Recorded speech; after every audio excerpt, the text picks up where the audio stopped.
Through the first 3 series of the 2025 season, the Phillies have the best chase rate in all of baseball.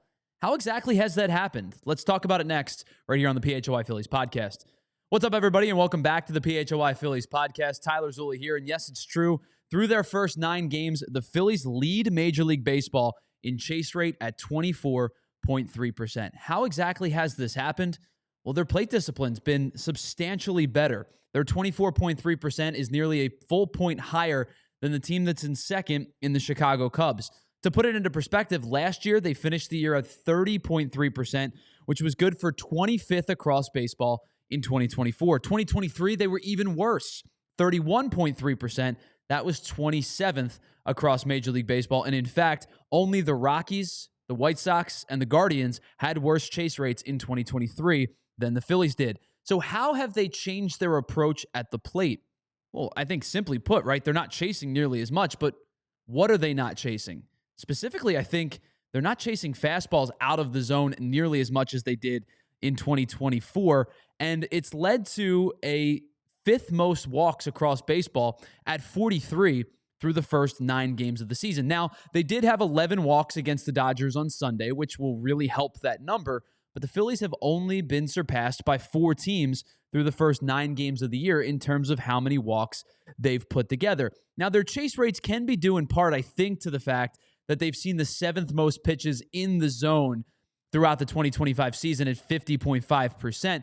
But what they're not doing is swinging out of hand nearly as much. They're doing a really good job of not chasing through the first 3 series. So let's use Sunday as the example, where they did walk 11 times. Tyler Glasnow threw 60 pitches to get through 2+ innings of work.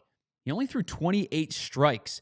The Phillies walked 5 times versus Glasnow, and as I mentioned, 11 in total overall in that game on Sunday. What they did was simply sit and wait out Glasnow. Now, I think the rain affected him a little bit, but as I made mention on the show on Monday, I didn't think he was landing particularly well. He was finding trouble landing in a consistent spot. In particular, they just sat on Glasnow's fastball. He threw 32 fastballs. Only 10 of them were called for strikes. He generated just 2 whiffs on the other 22 pitches, and he got the Phillies to chase just 7% of the time on those fastballs. He also threw the slider just 9 times. He was struggling with that pitch as well and wasn't throwing it a ton because he was falling behind so many hitters. Only 3 of those pitches were in the zone. He didn't generate a single whiff or chase on any of those 9 pitches. So now let's take a look at some of the pitches that the Phillies sat on from Glasnow on Sunday. This is the first one from Kyle Schwarber. The always patient Kyle Schwarber leads things off.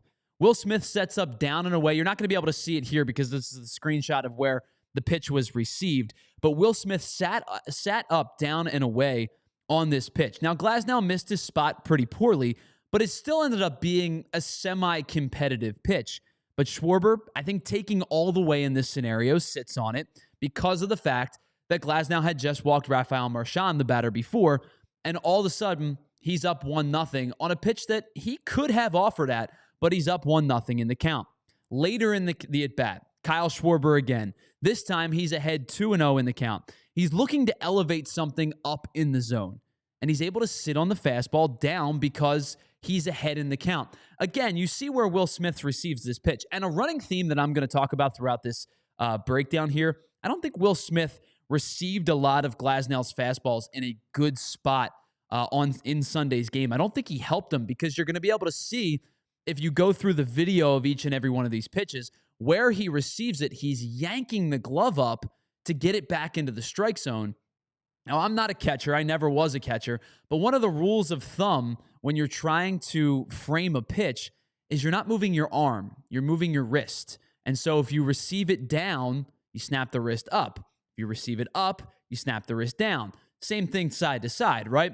You want to try to make it look like you caught that pitch in a different spot than where you actually caught it. And that's where you're snapping your wrist. And I'm left-handed, so I'm naturally going to my glove side. But you get my point. You want to make it look like you're naturally snapping that wrist closer towards the strike zone as opposed to catching, receiving, and riding up into the strike zone or riding down into the strike zone with your glove, because it's just too much movement. So I don't think Will Smith did a particularly good job of helping out his pitcher. But this was another pitch that was semi-competitive, but because of the fact that Kyle Schwarber was looking for something to elevate, looking for something to drive.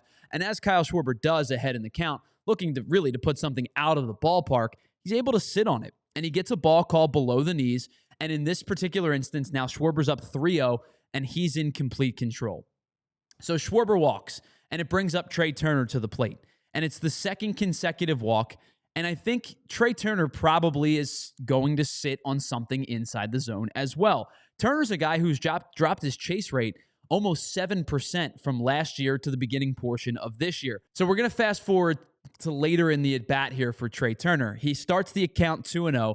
Glasnow battles back. He brings it to 3-2. And Turner eats a pretty decent fastball here. Now, I think that Glasnow missed his spot away and probably down a little bit as well. He brings this in a couple of inches, a little bit closer over to the plate. Maybe there's a chance that Trea Turner gets rung up on a fastball. But because it's down and away, and it's not as competitive as a pitch as Glasnow would have liked, Trea Turner's able to sit on it and get the ball 4 called. And that pitch right there is something that I think Trea Turner would have gone after in 2024. Now, maybe if it's a breaking ball, who knows how that at-bat ends. But with the fastball down and away, Turner's able to once again sit on it. Even with the count being 3-2, it's a competitive pitch, but it's not exactly where it needed to be. Trea Turner sits on it and loads up the bases. But it wasn't just Tyler Glasnow who struggled with command in this one, and the Phillies took advantage of it. Let's flash forward to later in the game to the bottom of the 8th. Luis Garcia, the former Philly here, struggled with his command in this one as well, and the Phillies just sat him out. Luis Garcia ended up walking the bases loaded. Now, the Phillies didn't do any damage in that inning because they just, unfortunately, didn't scratch any runs across, but the Phillies had a good plate approach against the righty. Rafael Marchand sat on 2 separate pitches that were in on his hands, and this one here, again, it looks like it's received within the zone, but it wasn't caught in the zone by Will Smith. It was up in on the hands a little bit further, and Rafael Marchand is able to recognize it out of hand and sit on it because of the fact that the 2 pitches that were in on him were in 1-0 counts because the slider was uncompetitive to start the at-bat, and they were in a 3-1 count in which this one is here, and Marchand ends up taking and draws the walk. The final one that I want to show you takes us back to Kyle Schwarber. This, I think, was the best pitch of every one that we've highlighted. This was a full count slider that Luis Garcia threw to Kyle Schwarber. And quite frankly, I wouldn't have been entirely surprised or mad if the home plate umpire ended up calling this a strike because it fell through the zone. It had good late break. It was a tumbling slider.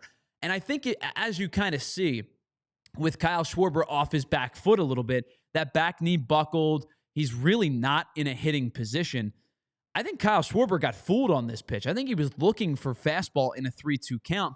Garcia drops a slider, and Schwarber was not in position to hit. So only one of 2 outcomes were going to happen on this pitch. Either Garcia was going to get a called third strike, or Schwarber was going to get a called ball 4. I thought this thing had some really good life, and it really heavily fell through the zone. It ends up working in Schwarber's favor, but this was the most competitive of the 3 pitches, or of the 5 that we showed so far. Luckily for Schwarber, he ends up taking in this count, and he ends up drawing the walk, but I thought this was a really, really good pitch. So all of this is to say, the Phillies' plate discipline and their approach at the plate has been significantly better through the first 3 series than what we've seen over the course of 2023 and 2024. Now, there's still 153 games to be played. There is a plausible outcome that this team at some point reverts back to the mean and ends up looking more like the chase rate team that we've seen over the last couple of years. But Trea Turner, Nick Castellanos, Edmundo Sosa, and Bryson Stott are the 4 players that I've headlined in this statistical conversation here.